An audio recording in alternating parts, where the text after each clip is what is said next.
ये कहानी सच्ची घटनाओं से प्रेरित है। इसमें दिखाए गए सभी पात्र, स्थान और परिस्थितियां वास्तविक अनुभवों पर आधारित हैं। किसी भी व्यक्ति, स्थान या घटना को बदनाम करने का हमारा कोई उद्देश्य नहीं है। ये वीडियो केवल मनोरंजन और जागरूकता के उद्देश्य से बनाया गया है। कहते हैं, हर सफर मंजिल तक नहीं पहुंचता, कुछ सफर इंसान को ही बदल देते हैं। और ये कहानी है एक ऐसी ही यात्रा की, एक ऐसी रात की जो आज भी हमारी नींद से पहले जाग जाती है। हम सभी ओडिशा से कोलकाता आए थे। वजह बिल्कुल साधारण थी, एग्जाम। ट्रेन देर से आई, स्टेशन पर अफरा तफरी थी। हम हड़बड़ी में ट्रेन में चढ़े और जब तक कोलकाता पहुंचे रात के 8:30 बज चुके थे। थकान हावी थी, लेकिन चिंता उससे भी ज्यादा। हम सबके परीक्षा केंद्र अलग अलग थे, इसीलिए स्टेशन के पास ही होटल ढूंढना जरूरी था। करीब 1 घंटे तक हम गलियों में भटकते रहे। तभी एक पुराना सा होटल दिखा। दीवारें पीली थीं, सीढ़ियां चरमराती थीं और कमरे में सिर्फ एक ही खिड़की थी। एक ऐसी खिड़की जो कुछ ज्यादा ही खुली हुई लग रही थी। हमने ज्यादा नहीं सोचा, रात का खाना खाया, लेकिन नई जगह और अगले दिन के एग्जाम का डर नींद को हमसे बहुत दूर ले जा चुका था। सुबह जैसे तैसे तैयार होकर हम एग्जाम देने निकल पड़े।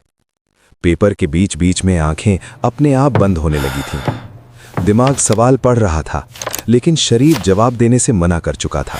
किसी तरह एग्जाम पूरा हुआ, लेकिन थकान अब भी हमारे साथ थी। मुझे तेज सर्दी लग गई थी। दवा लेने के बाद हमने सोचा थोड़ा बाहर निकलते हैं, मन हल्का करते हैं। नदी पार करते हुए दूर से हमने हावड़ा ब्रिज को देखा। रोशनियों में नहाया हुआ, शांत और बिल्कुल सामान्य।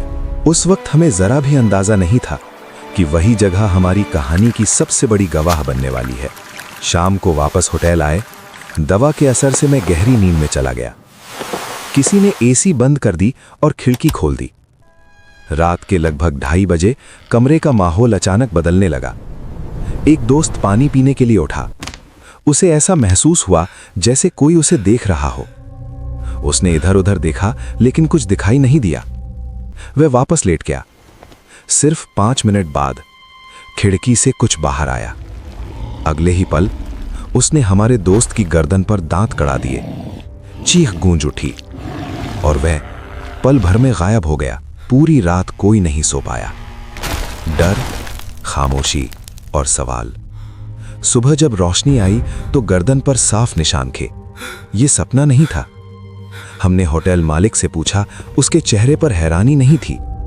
उसने बस इतना कहा, ये यहां पहले भी हो चुका है, ब्रिज के पास। हमने एक पल भी रुकने की हिम्मत नहीं की। हम एक दिन पहले ही अपने घर लौट आए, लेकिन असली सच्चाई हमें बाद में पता चली।